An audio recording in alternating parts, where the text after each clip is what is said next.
April 1945, Bavaria. The war was collapsing faster than the buildings around it.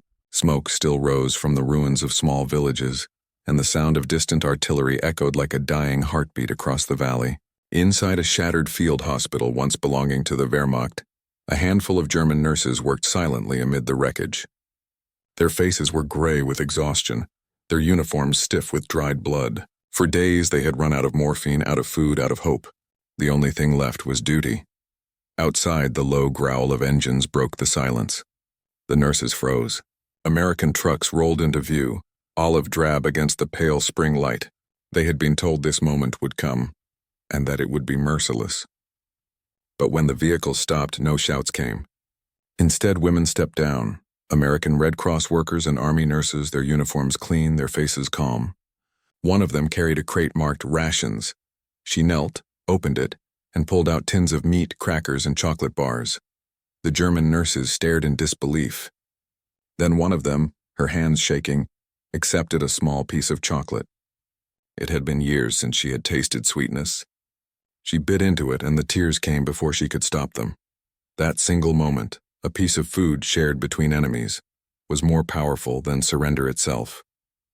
And it marked the beginning of something that neither side expected: compassion in the ruins of war.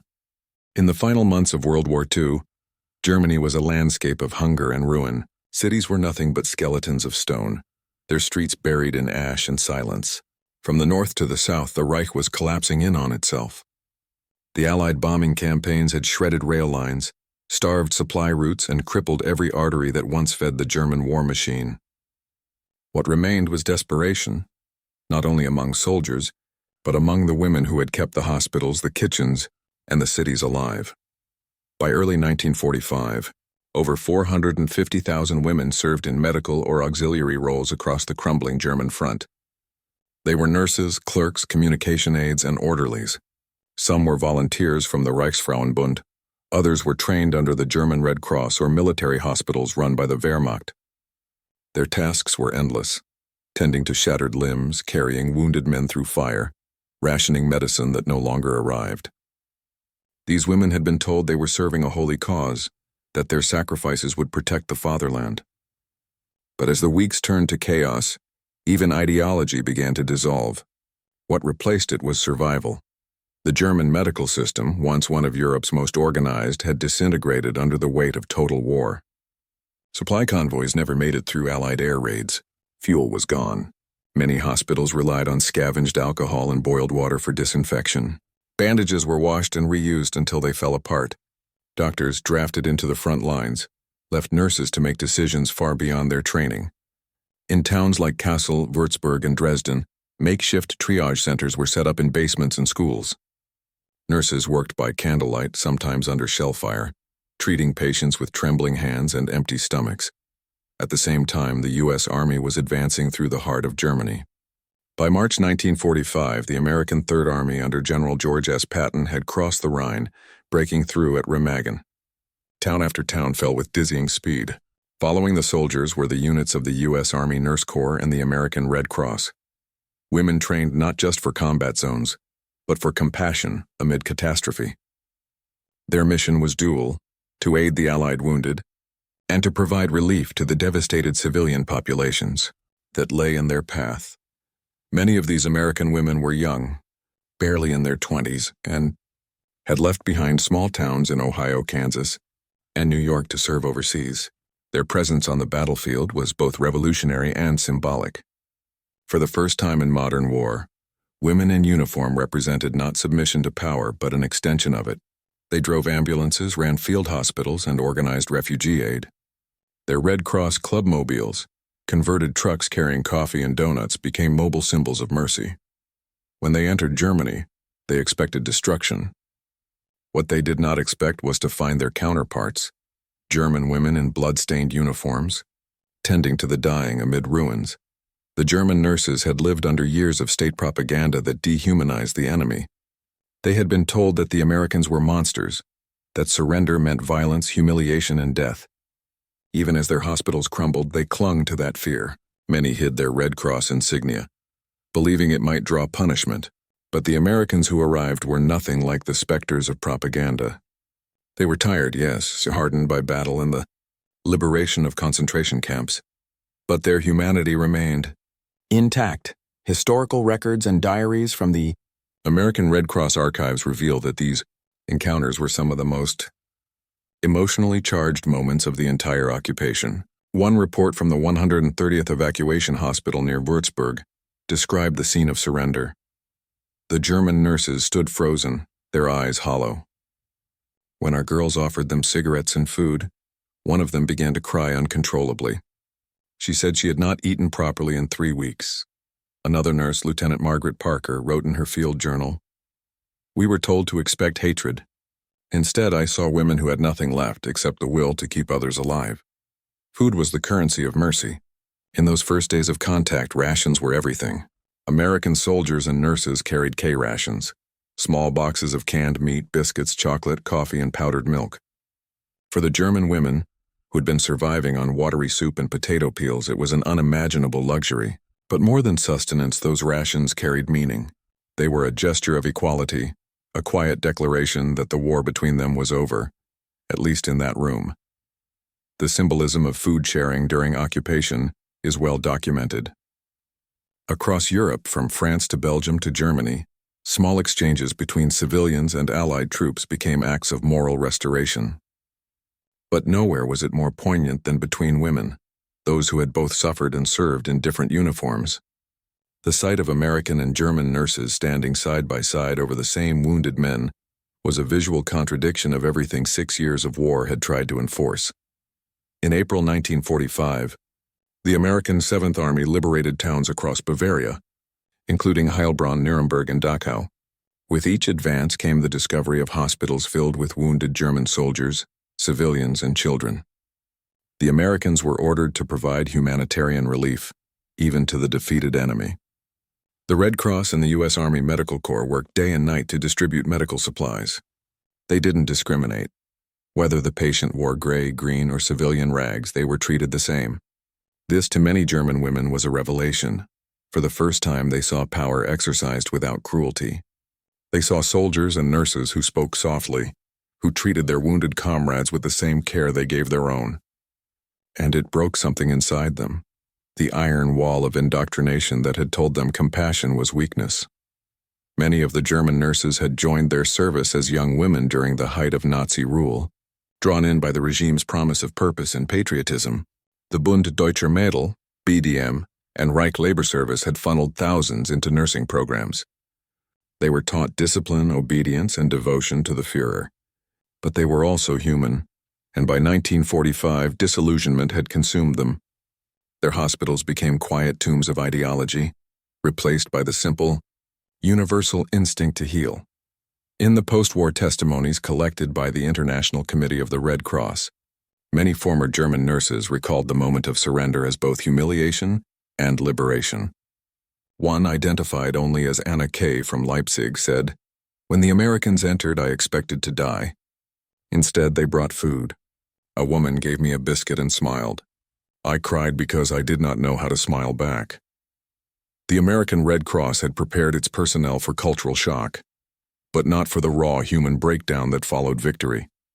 Many nurses admitted privately that they were unprepared for the emotional weight of compassion toward the enemy. Some had lost brothers or fiancés in Europe, yet found themselves holding the hands of German women who looked no different from them. One report from the American Red Cross European Theater Command, dated May 1945, summarized it simply: "They came to heal.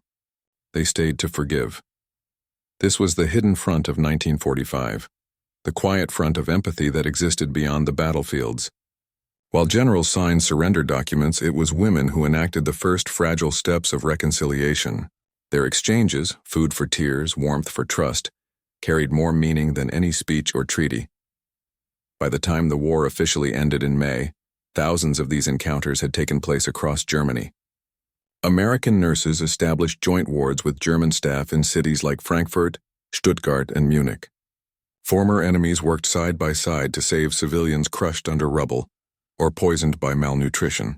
To see a German nurse standing beside an American one was to witness the birth of peace itself, not declared but lived.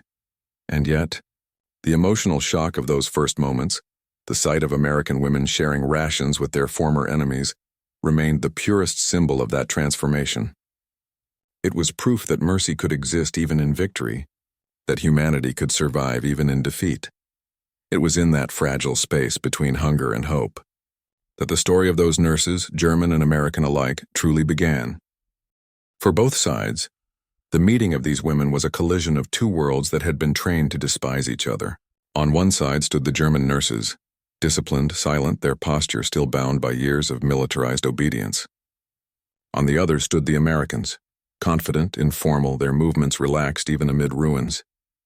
The contrast was immediate and overwhelming. German women had spent the war under an unyielding structure that equated worth with service to the state. Every motion, every word had been shaped by hierarchy. Even compassion had been politicized. To heal was to serve the Reich. Yet when the Americans arrived, they did not act like conquerors. They smiled openly, spoke softly, and treated the defeated not with contempt but with care. It was this humanity, casual, unforced, profoundly unmilitary, that stunned the German nurses more than any weapon or uniform ever could. From the first days of contact, American Red Cross workers noticed the disbelief on the faces of the German women. Diaries and reports from 1945 often describe the same reaction: eyes wide, lips trembling, tears suppressed by pride. One Red Cross driver, Dorothy Adams, recorded in her notes near Würzburg, "They could not believe we were offering them food. One woman held the can of stew as if it were a holy thing. I thought she might faint before she opened it." Another, a nurse from the 116th Evacuation Hospital, wrote, "They stood at attention even when we told them to sit. When one of us laughed, they stared, as if joy itself was foreign." These moments were not acts of charity. They were lessons in unlearning hatred. To understand the emotional weight of those encounters, one must grasp how thoroughly the Nazi regime had controlled the emotional vocabulary of its citizens. For years, German women were told that compassion was weakness, that mercy was treason. They had been conditioned to suppress individual feeling in favor of collective purpose. And now before them were women who embodied the opposite, who showed that confidence could coexist with kindness, that authority could come from empathy rather than fear. It was a kind of strength that the German women had never seen, one that disarmed them completely. American nurses and Red Cross volunteers entered Germany not as avengers, but as witnesses. Many had served in France and Belgium, seen the horrors of Buchenwald and Dachau, and yet still chose to extend their hands to civilians. Some later admitted that their compassion came not from forgiveness but from fatigue. They were tired of the war, tired of hate, and simply wanted to feel human again. Sharing food with their former enemies became an act of quiet rebellion against the cruelty of the world they had survived. One nurse, Lieutenant Mary Humphreys, later said in an interview, "You can only see so much blood before you start to crave decency." I think feeding them made us remember who we were. In many makeshift hospitals, the Americans found German nurses working with little more than rags and boiled water. Their patients, soldiers, civilians, children, lay on stretchers made from doors. The air smelled of disinfectant and despair. When American supply trucks arrived, they carried not only medicine, but morale. They distributed powdered milk, canned ham, soap, and cigarettes. They treated the German nurses as colleagues, not prisoners. In some cases, they worked side by side for days. Witness accounts from the U.S. Army Medical Corps archives describe scenes of women from both sides, performing surgeries together, handing each other instruments in silence. These were the first gestures of post-war cooperation, unplanned, unspoken, and profoundly human. For the German nurses, every interaction was a psychological unraveling. They had spent years believing that defeat would mean violation or enslavement. Instead, they were being handed chocolate and cigarettes by women who smiled. One German Red Cross nurse, identified in post-war records as Erika M., recalled the moment vividly. "I thought they were mocking us. But when she smiled again, I saw her eyes. There was no cruelty there, only pity. That was when I cried." The American women, meanwhile, were witnessing the collapse of an entire ideology. Behind every disciplined German salute, they saw exhaustion. Behind every uniform, hunger and fear. The enemy they had been told to hate turned out to look just like them. The shock of similarity was almost unbearable. Some American nurses later confessed feeling guilt. Guilt that they had been fed, clothed, and safe while these women starved for a cause they never truly controlled. Compassion, they discovered, was not just an act of kindness. It was an acknowledgement of shared suffering. Among the most striking accounts was that of a Red Cross team operating near the town of Bad Mergentheim. They arrived at a German military hospital that had been bombed days before. The wards were open to the elements. The walls were blackened by smoke. A dozen German nurses remained inside, still tending to the wounded even after the officers had fled. When the Americans entered, the Germans stood to attention.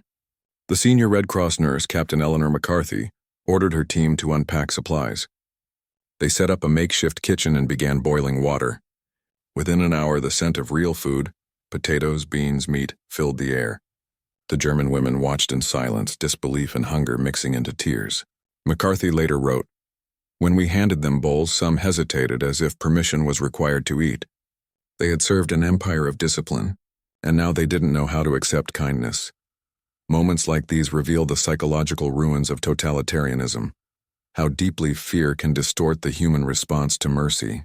For many German nurses, it was the first time they had been treated as people, rather than instruments of war. The effect was profound. Some began to open up, telling their American counterparts about the endless shortages, the dying children, the despair that had consumed them. They spoke of their families lost to bombing raids, of hospitals burned to the ground, of days spent scavenging for food. Their American counterparts listened quietly, realizing that beneath the enemy uniform was a reflection of themselves. Another woman simply trying to survive. The sharing of rations became a ritual of transformation. A bar of chocolate, a tin of corned beef, a packet of instant coffee. These were more than food. They were symbols of the world's return to humanity. Every exchange dissolved a fragment of the hatred that had built up over 6 years of war. The American women's casual kindness, a hand on a shoulder, a reassuring smile, carried more power than any speech of reconciliation.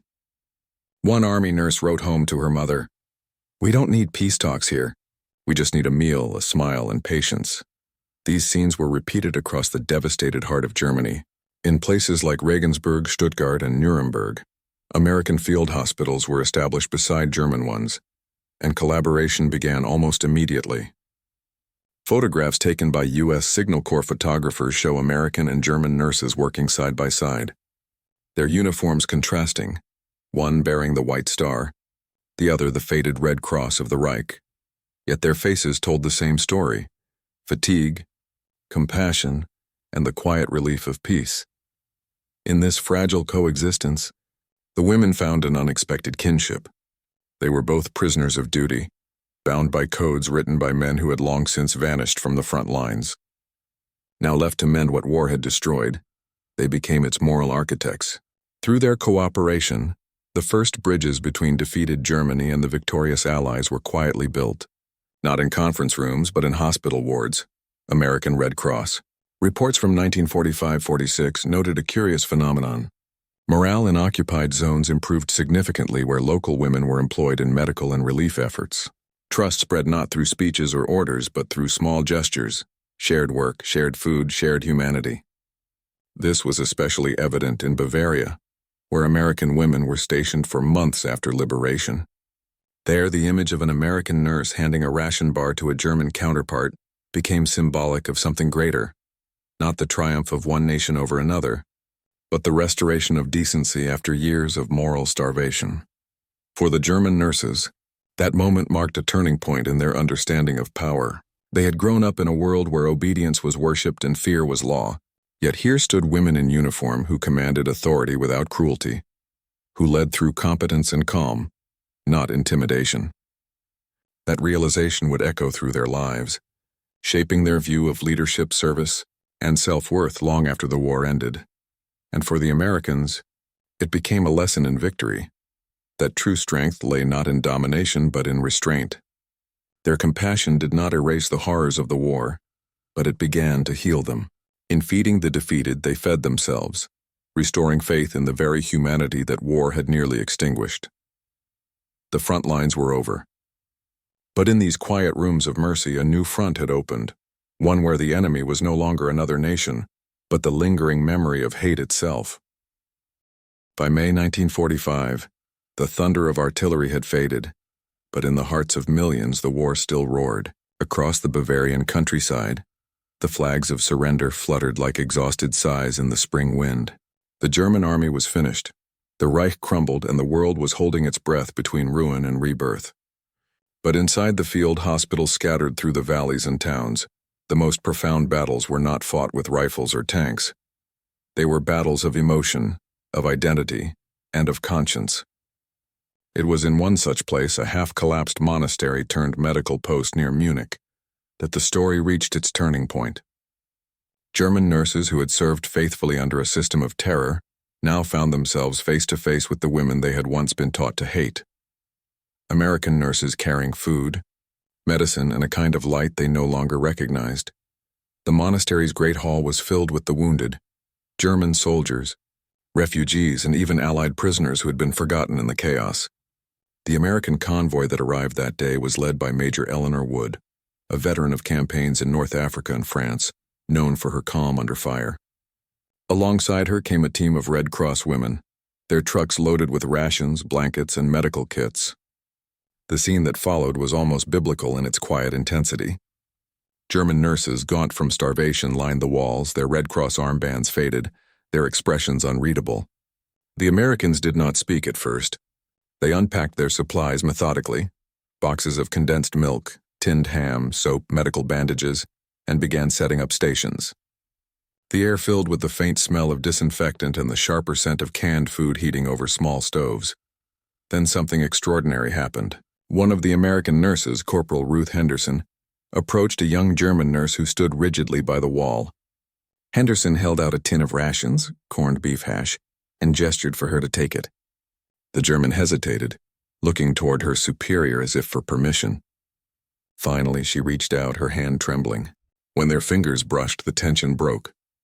Others followed. Within minutes, the room transformed. The Germans began helping distribute the food. The Americans guided them gently, offering quiet words in broken German.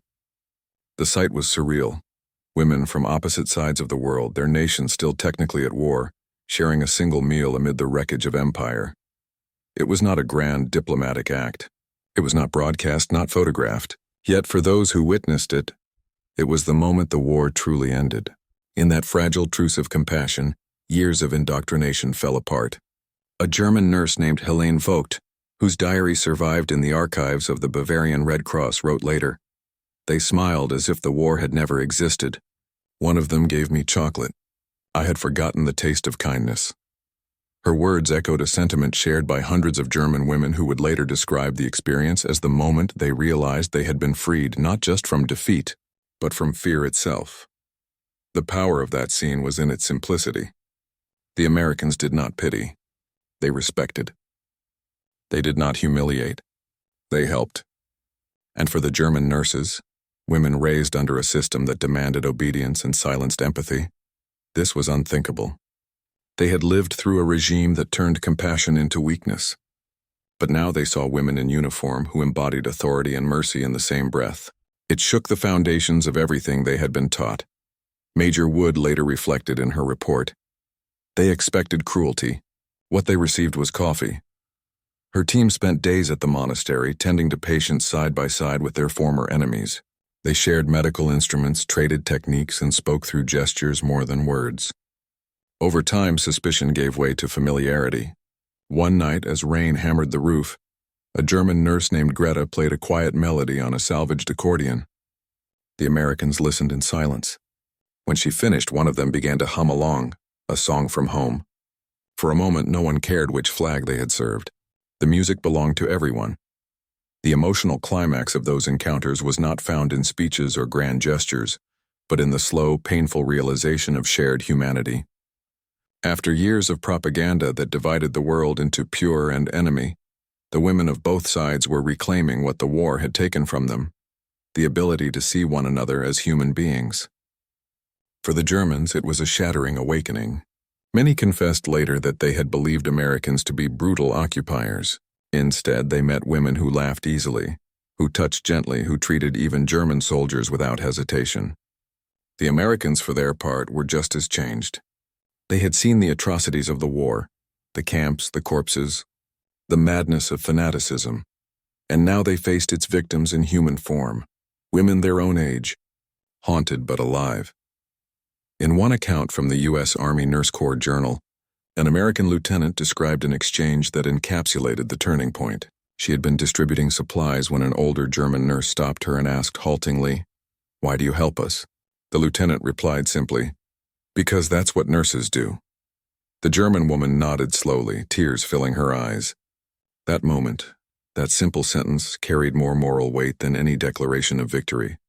Across occupied Germany, similar scenes unfolded in burned-out hospitals, schools converted into clinics and temporary relief centers. American women, operating under orders to provide humanitarian aid, began to see their work as something more profound than duty. They were not just healing bodies. They were rebuilding faith. Each shared meal, each moment of kindness eroded the ideological scars of the past. Slowly, the enemy became a mirror. In Nuremberg, during the first weeks after the surrender, an American Red Cross detachment set up a relief kitchen inside a bombed railway station.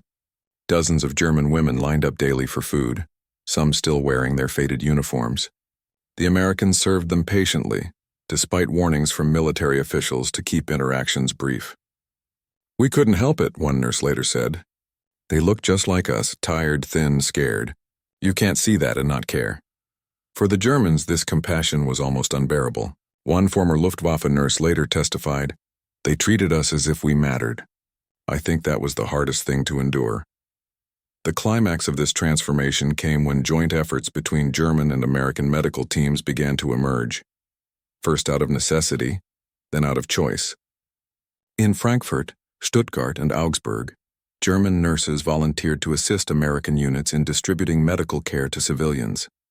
Many did so not for pay or survival, but because they were inspired by what they witnessed: leadership without cruelty, confidence without arrogance, strength without domination. They began to emulate it. By the summer of 1945, a quiet revolution had taken root among these women. The German Red Cross was disbanded and later restructured under Allied supervision, with many of its members retrained by American medical staff. These former enemies now worked side by side under a new philosophy, one that valued service over ideology. In the ruins of Germany, the seeds of moral reconstruction were being planted not by politicians, but by women in worn-out uniforms who had learned that compassion was the truest form of strength. The sight of American women in command, driving trucks, managing logistics, leading medical operations, left a deep impression on the German nurses. They had grown up in a world where women were told to obey, not to lead. Seeing Americans issue orders to male soldiers, coordinate massive relief efforts, and move through war zones with calm authority was nothing short of revolutionary. For many Germans, it was their first glimpse of female independence unbound by fear or propaganda. In post-war interviews, some admitted that this changed how they saw their own place in society. The Americans had not just won a war, they had modeled a future, and so, amid rubble and ration tins, something far greater than victory was unfolding. The tears of the German nurses were not just of hunger or exhaustion. They were the first tears of awakening, of realizing that humanity had survived where ideology had failed. In the shared work of healing, both sides found redemption. For the first time since the war began, women were shaping peace not through negotiation but through kindness. The war had divided them by uniform, but the act of compassion united them in something far more powerful than nationalism: the simple, eternal will to care. When the guns fell silent and the Reich signed its unconditional surrender, Germany was no longer a nation. It was a wound. Cities lay in dust, rivers ran through rubble, and hunger replaced ideology as the new ruler of the land. For the nurses, both German and American, the war did not end with surrender. It merely changed form. The battlefield had become a humanitarian wasteland, and the women who once served under banners of power now found themselves serving under the flag of survival. The aftermath was not only a test of endurance but a test of character, a revelation of what humanity looked like when stripped of everything except the will to heal. Across the occupation zones, medical relief became one of the most urgent missions of the post-war period. The U.S. Army Medical Department and the American Red Cross established emergency hospitals in Frankfurt, Stuttgart, Munich, and dozens of smaller towns. They faced a staggering reality. Over 20 million Germans were displaced, malnourished, or sick. Epidemics threatened to sweep through the ruins: typhus, dysentery, tuberculosis, diseases that thrived on despair. The American nurses who stayed behind after victory quickly realized that their task had transformed from aiding soldiers to saving civilians, many of whom had once been their enemies. Every day they worked shoulder to shoulder with German women who had survived on scraps and prayer. Together they washed wounds, vaccinated children, and buried the dead. The uniforms no longer mattered. For the German nurses, defeat brought a cruel duality: shame and salvation intertwined. The loss of their cause left them hollow. Yet the compassion of the Americans filled that void with something unexpected: hope. The collapse of Nazi rule dismantled the rigid hierarchies that had confined them for years. No longer forced to recite oaths of loyalty, they began to find their own voices. Many of them, for the first time, experienced professional respect. American officers often treated their German counterparts as equals in skill, consulting them about local conditions, sanitation, and patient management. This recognition, quiet, unannounced, changed lives more profoundly than any speech about democracy. Archival letters from American Red Cross field directors describe how rapidly trust developed between the former adversaries. In June 1945, one director in Bavaria wrote, "The German nurses still look frightened, but they work with remarkable discipline. Our girls say they are learning from each other every day." That sentiment became the foundation of the post-war healing effort. The Americans taught the Germans about penicillin, sanitation, and modern medical organization. The Germans taught endurance, how to work with nothing and still save lives. Their cooperation became an unspoken treaty of decency. The emotional toll, however, was immense. Many of the American women suffered nightmares from the things they saw: skeletal children, families scavenging among ruins, hospitals filled with civilians who had been forgotten by the retreating Wehrmacht. One nurse wrote home, "We won the war, but the victory feels hollow when you see how people live here. It's like feeding ghosts." Yet those same ghosts taught her something essential: that compassion was not weakness, but resilience. Feeding an enemy child, tending to a German soldier's wounds, sharing rations with the nurses who once served Hitler's army. These were not acts of surrender. They were acts of reclamation. Each gesture reclaimed a piece of the humanity that war had tried to erase. In Frankfurt, the American Red Cross Civil Affairs Division began integrating German medical personnel into its operations. The women who had once worn the swastika now wore simple white aprons with red crosses, their symbols cleansed, their purpose renewed. Among them were women like Lieselotte Schmitz, a former Luftwaffe medical assistant who became one of the first German instructors trained by American nurses after the war. Her story, preserved in a post-war interview, is emblematic of the quiet transformation happening across the ruins. She said, "We had been taught that mercy was weakness. Then I met an American nurse who gave me her bread and said, 'Eat. You'll work better after.' I realized that kindness could command as much strength as discipline ever did. While the military hierarchy still held ultimate authority, the day-to-day life in the field hospitals blurred the lines between victor and vanquished. Meals were shared. Laughter, tentative at first, then genuine, began to fill the rooms that had once echoed with moans of pain. Language barriers dissolved through gestures, through the universal shorthand of care. The Americans admired the German nurses' efficiency. The Germans admired the Americans' humanity. It was a partnership forged not through politics but through necessity. And in that necessity, empathy became habit. By late 1945, as Reconstruction began, the cooperation between American and German women had evolved into something deeper: mentorship. American nurses began training German teams in the latest medical techniques, infection control, and hospital administration. Some stayed behind years after their deployment ended, working under the United Nations Relief and Rehabilitation Administration, UNRWA. Others returned home but carried with them an indelible memory of their German counterparts: the haunted faces that softened into gratitude when given a meal, the tears that fell silently over bowls of soup shared in the ruins of Munich and Kassel. For the German women, those gestures became lifelines. They were rebuilding not just their country but their sense of self. The war had reduced them to functionaries of an ideology that denied individual worth. Now, through collaboration, they rediscovered their humanity and their agency. They were no longer instruments of the Reich. They were professionals, caregivers, and, in a quiet way, peacemakers. Diaries from the period reveal how deeply this shift affected them. One nurse wrote, "The Americans taught us medicine again, but also how to stand upright. Not as servants, as women." This newfound empowerment rippled beyond hospital walls. When the Allied occupation authorities began promoting education and social reform, many of these same German nurses became advocates for women's independence. They joined new medical associations, wrote reports, and trained future generations. Ironically, the same women who had once been indoctrinated into blind obedience became symbols of renewal in the post-war years. Their exposure to American women, confident, self-reliant, and unafraid, had shown them a different model of strength. It was not the strength of domination, but of self-determination. For the Americans, too, the experience left a mark that would shape post-war identity. Many of them returned home to a nation that still confined women to domestic expectations, and yet they had led operations, driven trucks, and rebuilt cities abroad. They had tasted leadership and responsibility, and they did not forget it.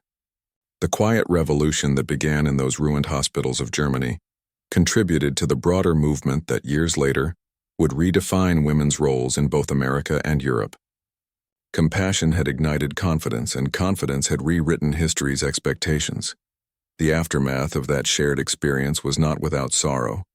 Many German nurses faced trials during the denazification process, questioned about their roles during the war.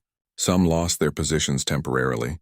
Others were vindicated by testimonies from American officers who defended their conduct.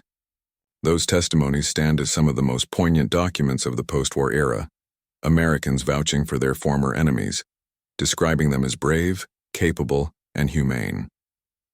In a time when vengeance could easily have taken root, mercy prevailed. Photographs from 1946 capture this strange, fragile peace. American and German women standing together outside hospitals rebuilt from rubble, smiling faintly at the camera. Their uniforms were simple now, their faces calm. The war had taken everything from them except their capacity to care, and in that, they found a kind of redemption that no treaty could offer. The once hostile hands that had met in trembling fear now worked together to deliver children, feed the hungry, and rebuild wards for the sick. Where soldiers had destroyed, these women created. Where ideology had divided, they united. In reports sent back to Washington, Red Cross officials often described the transformation as moral reconstruction through service.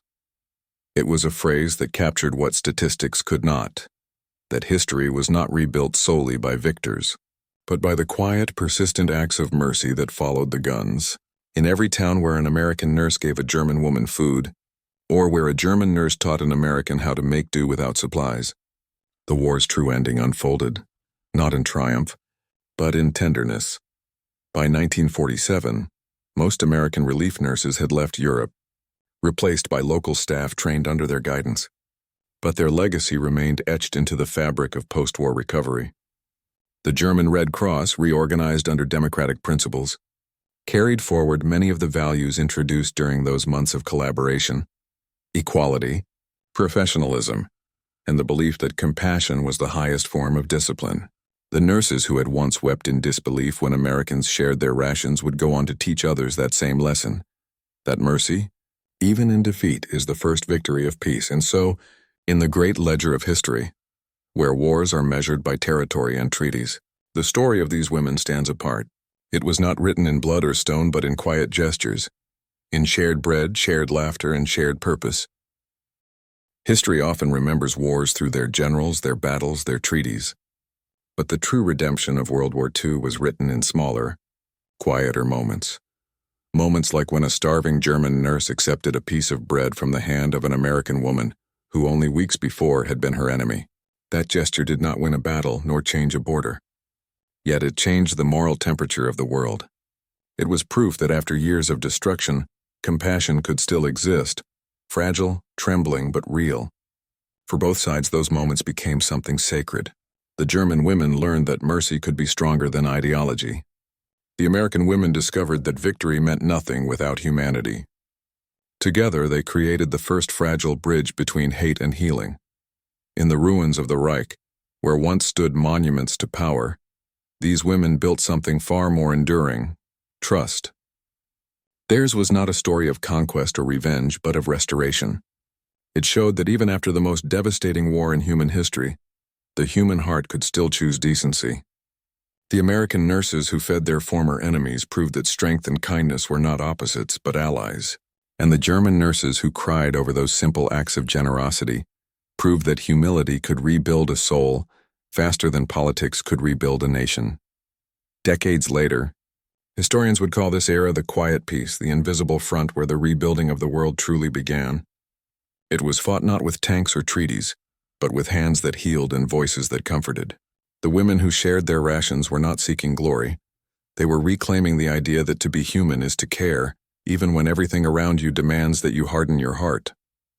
Their legacy endures not in medals or monuments, but in the moral architecture of the modern world. They taught us that compassion is the last defense against the darkness of war, and the first foundation of peace.